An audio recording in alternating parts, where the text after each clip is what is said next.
इस वक्त आपको बता रहे हैं, जहां जाफर एक्सप्रेस पर एक बार फिर से ये हमला हुआ है और कई लोग इसमें जख्मी हुए हैं। तस्वीरें भी सामने आई हैं। जाफर एक्सप्रेस पर हमले में कई लोग जख्मी हैं। पहले धमाका कर ट्रैक को उड़ाया गया, जिससे ट्रेन की कई बोगियां डीरेल हो गई। फिर जाफर एक्सप्रेस पर फायरिंग की गई और बलोच रेवोल्यूशनरी गार्ड्स ने जाफर एक्सप्रेस पर हमले की जिम्मेदारी ली है। क्वेटा जा रही जाफर एक्सप्रेस पर यह हमला हुआ है।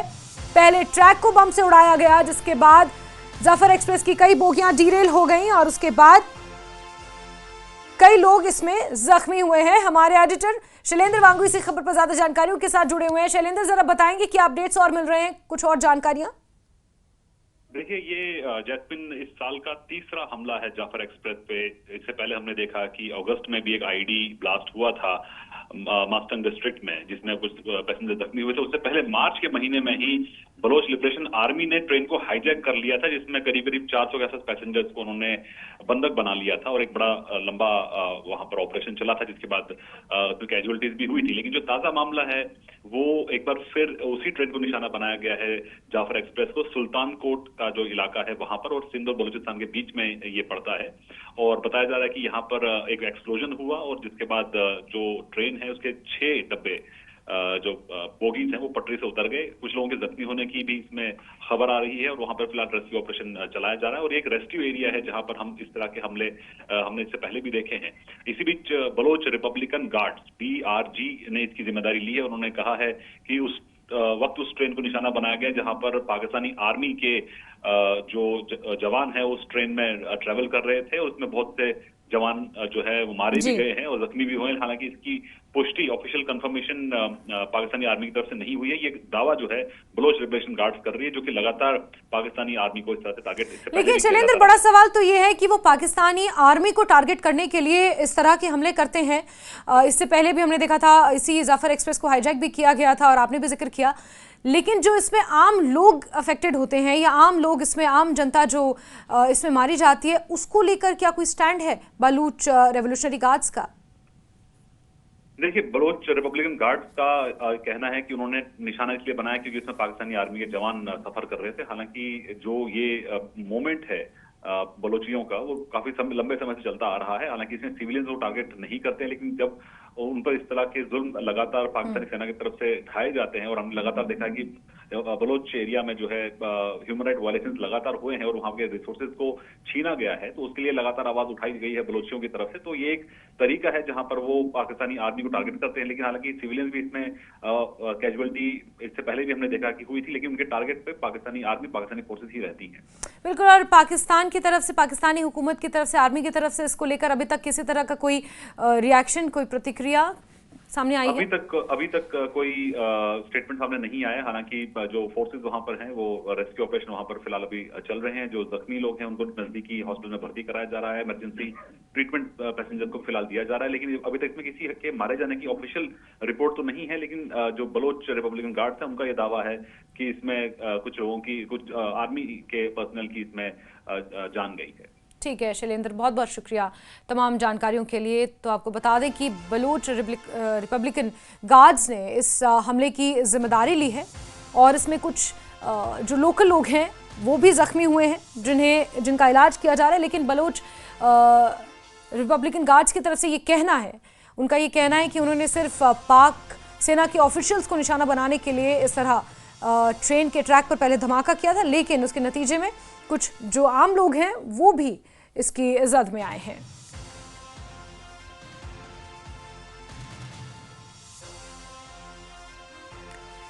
तो ये तस्वीरें आपको दिखा रहे हैं। पहले ट्रैक को ब्लास्ट कर उड़ाया गया, उसके बाद जब जाफर एक्सप्रेस के कुछ डब्बे डीरेल हो गए और उसके बाद फिर यहाँ पर जो बलूच रिपब्लिकन गार्ड्स की तरफ से कहना है, उनकी तरफ से उन्होंने ये लिखा है कि वी एक्सेप्ट द रिस्पॉन्सिबिलिटी, यानी कि बलूच रिपब्लिकन गार्ड्स इस एक्सप्लोजन की रिस्पॉन्सिबिलिटी लेते हैं और पाकिस्तानी सेना के ऑफिशियल्स को निशाना बनाने के लिए उन्होंने इस तरह का हमला इसे अंजाम दिया था। और बलूच रिपब्लिकन गार्ड्स की तरफ से जाफर एक्सप्रेस में एक बार फिर से ये हमला हुआ है। इससे पहले भी साल में कई बार इस तरह के हमले हम देखते रहे हैं, जहां बलूच रिपब्लिकन गार्ड्स, अब बलूच लिबरेशन आर्मी इसी तरह से पाकिस्तानी सेना के जवानों को निशाना बनाती है और एक बार फिर से जाफर एक्सप्रेस पर यह हमला बलूच रिपब्लिकन गार्ड्स की तरफ से किया गया है और बाकायदा उन्होंने एक इसका नोटिस जारी कर, एक पैम्फलेट जारी कर इसकी जिम्मेदारी ली है।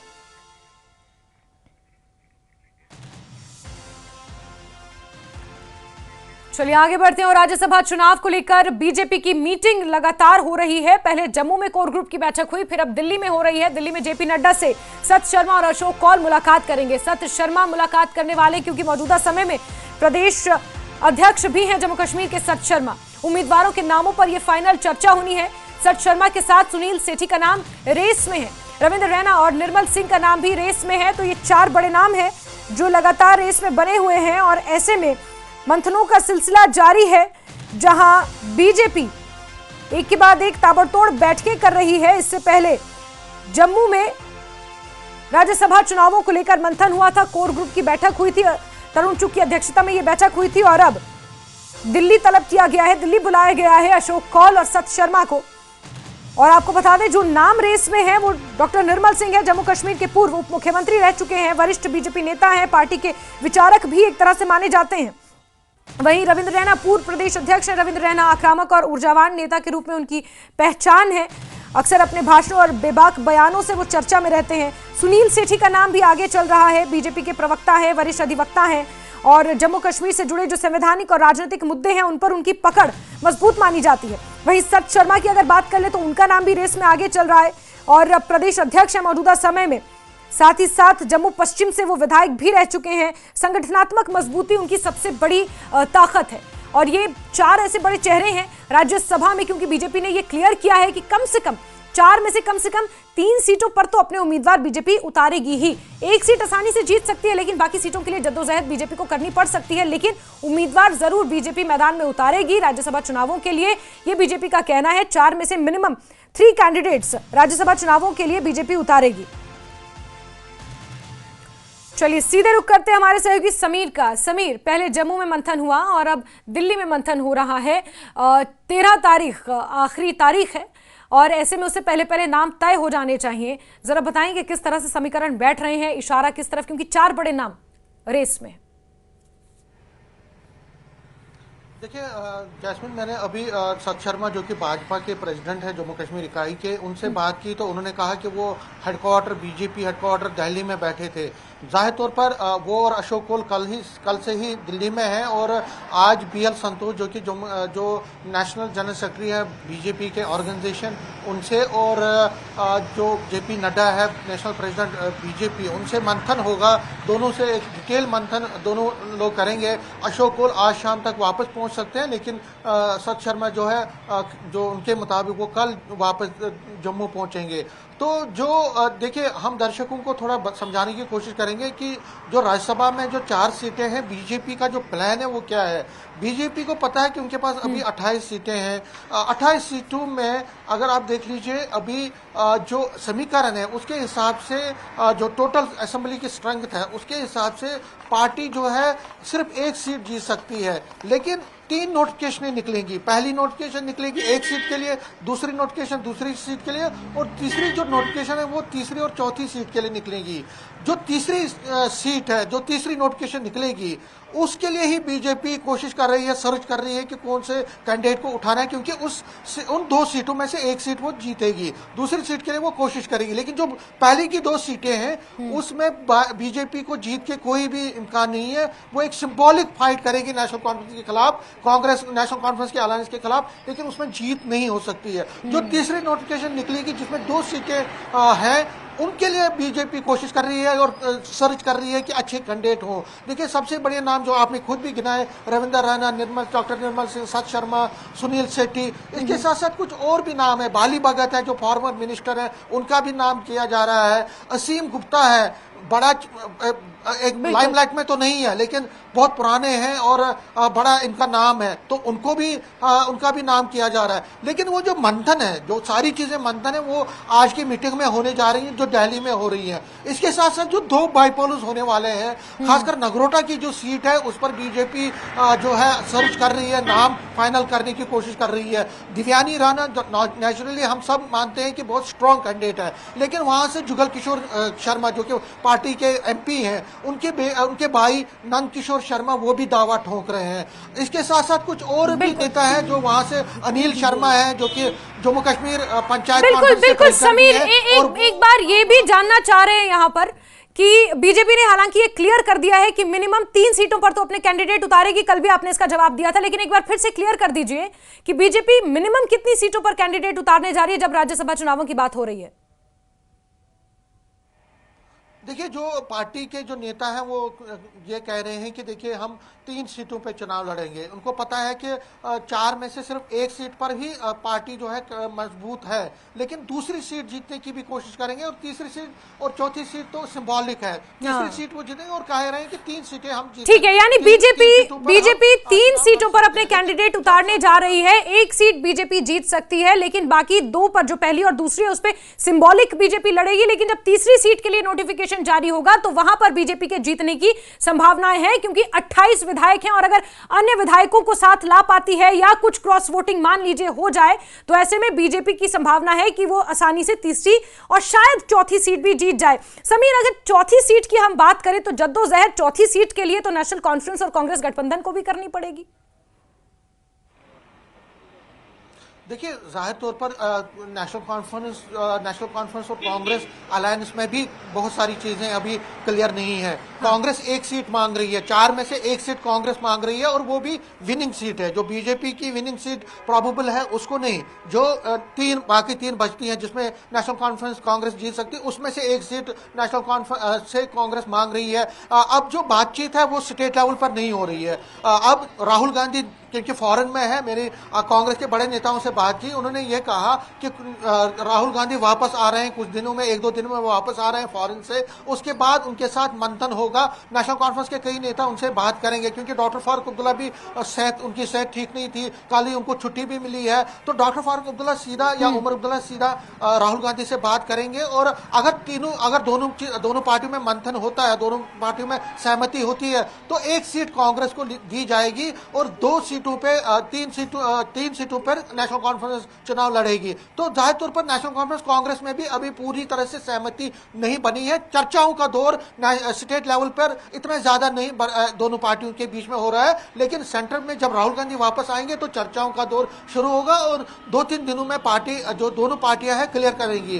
दूसरी तरफ से जो नेशनल कॉन्फ्रेंस है उनकी भी मीटिंग 2-3 दिन में, मैंने उनके भी नेताओं से बात की, उन्होंने कहा कि 2-3 दिनों में मीटिंग शुरू होगी, जिसमें बड़गाम और नगरोटा की कॉन्स्टिट्यूंसी जो है उस पर भी मंथन होगा, उस पर भी फाइनल डिसीजन लिया जाएगा। और जो राज्यसभा की इलेक्शन है, क्या कांग्रेस के साथ मिलकर चुनाव लड़ना है या कांग्रेस को 1 सीट देनी है नहीं देनी है, उस पर भी फाइनल होगा। तो 2-3 दिनों में ये सारी चीजें क्लियर हो जाएंगी। पीडीपी जो है 3 सीटें उनकी है, 3 मेंबर है उनके, वो भी इंपॉर्टेंट है इसलिए क्योंकि विनिंग प्रोबेबिलिटी में अगर वो नेशनल कॉन्फ्रेंस कांग्रेस को सपोर्ट करते हैं तो उनका एक मजबूती उनको मिलेगी। खुद अपना वो कोई कैंडिडेट उठा नहीं सकते, क्योंकि 3 सीटों पे तो बिल्कुल ही वो कुछ नहीं कर सकते, लेकिन वो उनका सपोर्ट बड़ा इंपॉर्टेंट है, क्रूशियल है, इसलिए नेशनल कॉन्फ्रेंस कांग्रेस के नेता उनके साथ बिल्कुल समीर, लेकिन देखिए समीर, एक चीज ये भी समझाइए प्लीज कि राज्यसभा के चुनावों में कुछ भी हो सकता है। आप क्रॉस वोटिंग तो एक बहुत नॉर्मल फिनोमेना है राज्यसभा के इलेक्शंस के लिए। हमने हिमाचल में भी देखा था कि किस तरह से क्रॉस वोटिंग हुई थी और फिर बीजेपी की तरफ से राज्यसभा कैंडिडेट जीते थे हर्ष महाजन चंबा में। लेकिन ऐसे में क्या यहां पर भी ये संभावनाएं बन रही हैं? बीजेपी जिस तरह से कॉन्फिडेंट नजर आ रही है, रविंद्र रैना से उस दिन आप बात कर रहे थे, काफी कॉन्फिडेंट वो भी नजर आ रहे थे। 1 सीट की प्रोबेबिलिटी है जीतने की, लेकिन बाकी जिन 2 सीटों पर कैंडिडेट उतारने की बात कर रही है बीजेपी, उन सीट्स को लेकर भी बीजेपी की बॉडी लैंग्वेज में काफी ज्यादा कॉन्फिडेंस है। देखिए, राजनीति जो है संभावनाओं का खेल होता है। पॉलिटिक्स इज ऑलवेज, हम ये कह सकते हैं, फुल ऑफ पॉसिबिलिटीज। तो यहाँ पे कुछ भी हो सकता है, जो हम सोचते नहीं है वो भी हो जाता है। और देखिए, राज्यसभा का गेम जो है आपको पता ही है, ये गेम कोई अजीब गेम है, अलग गेम है, जिसमें एक तरह से हम कह सकते हैं कि पैसा भी उसमें इन्वॉल्व हो जाता है। ये हमने देखा है पिछले इलेक्शन में भी, राज्यसभा में कुछ भी हो सकता है। तो इसलिए इस वक्त जो पॉलिटिकल पार्टीज हैं, जो छोटे छोटे मेंबर्स हैं, चाहे अगर आप जम्मू की बात करें तो यहाँ से भी कुछ इंडिपेंडेंट जीते हैं, जैसे बन्नी से चुनाव जीते हैं, एक वो इंडिपेंडेंट है। इसी तरह से आप देखिए राजौरी से भी कॉन्स्टिट्यूंसी से भी जीते हैं। तो जो छोटे छोटे जो एमएलएज हैं उनकी एक बड़ी इंपॉर्टेंट चीज रहती है, उनका एक इंपॉर्टेंट फैक्टर रहता है जो इंडिपेंडेंट मेंबर्स होते हैं। तो क्या उनको साधने की कोशिश बीजेपी करेगी क्या? और देखिए कश्मीर में सज्जाद लोन जैसे नेता जो कि बीजेपी का सपोर्ट कर चुके हैं, पहले भी उनके कोटे से मेंबर मिनिस्टर बन चुके हैं एनिमल हस्बेंड्री में 2014 में सज्जाद लोन। तो सज्जाद लोन क्या बीजेपी को सपोर्ट करेंगे? और अगर बीजेपी छोटी छोटी पार्टियों को सपोर्ट लेने में कामयाब होती है, उनका सपोर्ट लेने में कामयाब होती है, और इसके साथ साथ अगर बड़ी पार्टियों में सेंध लगाने की वो सफल होते हैं, सेंध लगाने में सफल होते हैं, चाहे उसमें कांग्रेस हो, बीडीपी और बाकी नेशनल कॉन्फ्रेंस हो, तो पार्टी दूसरी सीट को भी जीत सकते हैं ऐसा पार्टी को। और दूसरा फैक्टर जो बड़ा है जैस्मीन, वो ये है कि जो 5 नॉमिनेटेड एमएलए करने हैं उसकी तारीख 16 तारीख है। उसको बड़ा इंपॉर्टेंट है ये, 16 तारीख को फाइनल हियरिंग है उसकी। और अगर 16 से 24 के बीच में 5 नॉमिनेटेड एमएलए एलजी करते हैं तो बीजेपी के लिए एक बड़ा ही एक बूस्ट मिलेगा। पार्टी को 28 से बढ़कर वो सीधा ही 32 पर 33 पर चली जाएगी। और उसके बाद छोटी छोटी पार्टी अगर वो, और क्योंकि 7 तो वैसे भी निर्दलीय हैं। बिल्कुल समीर, 7 वैसे भी निर्दलीय हैं, 5 नॉमिनेटेड अगर उनके पाले में चले जाते हैं तो फिर प्रोबेबिलिटी 1 से बढ़कर 2 हो जाती है बीजेपी की। और तीसरी और चौथी सीट पे जिसमें जो जद्दोजहद कही जा रही है वो बीजेपी फिर अपने पाले में लाने की पूरी कोशिश करेगी। पहली 2 पे तो नेशनल कॉन्फ्रेंस कांग्रेस गठबंधन लगभग तय है। बहरहाल समीर, ये समीकरण है।